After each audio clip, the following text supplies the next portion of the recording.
ಒಬ್ಬ ಹುಡುಗ ಸಿಟ್ಟಿನಿಂದ ದೇವರಿಗೆ ಹೇಳುತ್ತಾನೆ, ನೀವು ಭೇದ ಭಾವ ಮಾಡುತ್ತೀರಾ ಮತ್ತೆ ಅನ್ಯಾಯ ಮಾಡುತ್ತೀರಾ ಅಂತ. ಅದಕ್ಕೆ ದೇವರು ಅವನಿಗೆ ಉತ್ತರಿಸುತ್ತಾರೆ, ಯಾಕೆ ನಿನಗೆ ಹೀಗೆ ಅನಿಸುತ್ತೆ ಅಂತ.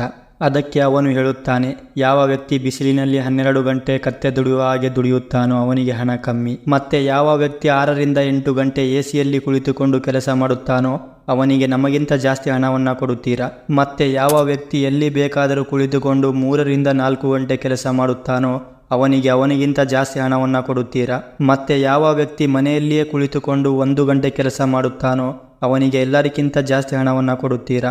ಮತ್ತೆ ಇದು ಅನ್ಯಾಯ ಅಲ್ಲ ಅಂದರೆ ಏನು ಅಂತ ಕೇಳುತ್ತಾನೆ. ಅದಕ್ಕೆ ದೇವರು ನಗುತ್ತಾ ಉತ್ತರಿಸುತ್ತಾರೆ, ಯಾವ ಮನುಷ್ಯ 12 ಗಂಟೆ ಬಿಸಿಲಿನಲ್ಲಿ ಕೆಲಸ ಮಾಡುತ್ತಾನೋ ಅವನು ತನ್ನ ತಲೆಯನ್ನು ಉಪಯೋಗಿಸುವುದಿಲ್ಲ, ಮತ್ತೆ ಅವನು ಇದನ್ನು ಯೋಚನೆ ಕೂಡ ಮಾಡೋದಿಲ್ಲ. ಅದು ಹೇಗೆ ಅವನು 6ರಿಂದ 8 ಗಂಟೆ ಕೆಲಸ ಮಾಡಿ ನಮಗಿಂತ ಜಾಸ್ತಿ ಹಣವನ್ನು ಗಳಿಸುತ್ತಾನೆ ಅಂತ. ಮತ್ತೆ 6ರಿಂದ 8 ಗಂಟೆ ಕೆಲಸ ಮಾಡುವವನು ಇದನ್ನು ಯೋಚಿಸುವುದಿಲ್ಲ, ಅದು ಹೇಗೆ 3ರಿಂದ 4 ಗಂಟೆ ಕೆಲಸ ಮಾಡಿ ನನಗಿಂತ ಜಾಸ್ತಿ ಹಣವನ್ನು ಗಳಿಸುತ್ತಾನೆ ಅಂತ. ಮತ್ತೆ 3ರಿಂದ 4 ಗಂಟೆ ಕುಳಿತುಕೊಂಡು ಕೆಲಸ ಮಾಡುವ ಮನುಷ್ಯ ಇದನ್ನು ಯೋಚನೆ ಮಾಡುವುದಿಲ್ಲ, ಅದು ಹೇಗೆ ಒಬ್ಬ ಮನುಷ್ಯ 1 ಗಂಟೆ ಕೆಲಸವನ್ನು ಮಾಡಿ ಎಲ್ಲರಿಗಿಂತ ಜಾಸ್ತಿ ಹಣವನ್ನು ಗಳಿಸುತ್ತಿದ್ದಾನೆ ಅಂತ.